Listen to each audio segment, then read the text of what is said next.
இவங்களோட நோக்கம் என்னன்னா விஜய் வந்துடக்கூடாது. இன்னொன்னு காங்கிரஸையும் கைக்குள்ள போட்டுக்கிட்டாங்க. அப்ப உண்மையான காங்கிரஸ் என்னோட பக்கம் தான் இருக்காங்க அப்படின்னு சொல்லிட்டு ஒரு குறிப்பா சிறுபான்மையின மக்களோட ஓட்டு எல்லாமே எனக்கு தான், விஜய் பக்கம் தான் நிப்பாங்க அப்படின்னு சொல்லி இருக்கிறது நேரடியா தானே சொல்லியிருக்காரு. விஜய் இது வரைக்கும் என்னென்ன செஞ்சிருக்கிறாரு? கிறிஸ்துமஸ் விழாவுக்கு முதல் நாள் போய் கலந்துக்கிட்டாரு, குட்டி கதையெல்லாம் நல்லா சொன்னாரு.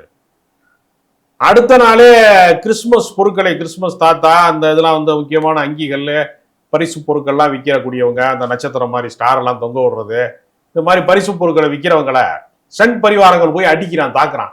ஆமா, அவர் கண்டனம் தெரிவிச்சார். அவரு இப்ப கூட நம்ம பேசிட்டு இருக்கிற இந்த நேரத்துல கூட வெளிநாட்டிலே இருந்து வரக்கூடிய நிதியை ஒழுங்கு செய்வதற்கான திருத்த சட்டம் என்கிற பெயரிலே கிறிஸ்தவர்களுக்கு வரக்கூடிய தொண்டு நிறுவனங்களுக்கு வரக்கூடிய நிதியை மத்திய அரசாங்கம் கண்காணிக்கிறது. அதுல ஏதாவது நாங்கள் தவறு கண்டுபிடித்தா அந்த சொத்தை நாங்க மத்திய அரசாங்கம் எடுத்துக்கிறோம்னு சொல்றாங்க. ஒரு திருத்த சட்டத்தை கொண்டு வரேன்னு சொல்றாங்க. இந்த சட்டம் எல்லாத்துக்கும் பொருந்துமா? ஜக்கி வாசுதேவ் முறைகேடு செய்கிறாரு, காட்டை வழிமறிச்சு கட்டடம் கட்டியிருக்கிறாரு, ஆக்கிரமிப்பு செய்திருக்கிறாரு, முறைகேடு செய்திருக்கிறார். இந்த சொத்தை அரசாங்கம் கையகப்படுத்துமா? அப்ப கிறிஸ்தவர்களுக்கு ஒரு நீதி, சாமியார்களுக்கு, கார்பரேட் சாமியார்களுக்கு ஒரு நீதினா இந்த நாட்டிலே அரசியல் சாசனம் எல்லாரையும் சமம்னு சொல்றது பொய்யாப்ப?